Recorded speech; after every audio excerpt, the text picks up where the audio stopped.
Honore ton père et ta mère, afin que tes jours se prolongent dans le pays que le Seigneur ton Dieu te donne. Exode, chapitre 20, verset 12. Ce commandement de l'Exode a une signification profonde dans la Bible. Il souligne l'importance de respecter et de valoriser nos parents. Les honorer implique de les aimer, de respecter leurs conseils et d'obéir à leurs instructions. Cet acte d'obéissance ne consiste pas seulement à suivre des règles.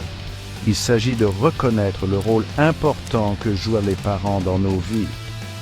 Dieu utilise la cellule familiale pour nous enseigner l'amour, le respect et la responsabilité. Lorsque nous honorons nos parents, nous reconnaissons les sacrifices qu'ils ont faits pour nous. Nous montrons notre gratitude pour leur amour et leur soin. Ce commandement est la pierre angulaire d'une structure familiale solide et saine. La Bible dépeint souvent Dieu comme une figure paternelle, surtout pour ceux qui se sentent perdus et seuls. Le psaume 68, verset 5 dit « Père des orphelins, défenseur des veuves, c'est Dieu dans sa sainte demeure ». Ce verset souligne la compassion et le soin de Dieu pour les personnes vulnérables. Il pourvoit aux orphelins et aux veuves, leur offrant protection et amour. Cette image de Dieu comme Père s'étend à tous les croyants. Il désire nous entourer de personnes en qui nous pouvons avoir confiance et sur lesquelles nous pouvons compter. Ce désir parle de son cœur pour la communauté et l'appartenance. Dieu veut que nous expérimentions l'amour et le soutien d'une famille, qu'elle soit biologique ou spirituelle. La Bible nous enseigne à combattre la négativité par l'amour et la bonté. Romains, chapitre 12, verset 21 dit « Ne te laisse pas vaincre par le mal, mais surmonte le mal par le bien ».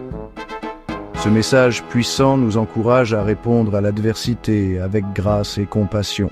Il nous rappelle que nous avons le pouvoir de choisir comment réagir aux situations difficiles. Au lieu de refléter la négativité, nous pouvons être une source de lumière et d'espoir. Ce principe s'applique à nos relations, y compris celles au sein de nos familles. Section 4. La promesse de la joie. La Bible reconnaît que la vie est pleine de défis. Elle ne craint pas la réalité de la souffrance et des épreuves. Le psaume 126, verset 5, nous assure « Ceux qui sèment avec larmes moissonneront avec chant d'allégresse ». Ce verset offre un message d'espoir à ceux qui traversent des moments difficiles. Il nous rappelle que même au milieu de la douleur, il y a une promesse de joie future. Cette promesse ne dépend pas de notre propre force, mais de la fidélité de Dieu. Il utilise nos épreuves pour nous façonner et nous rapprocher de lui.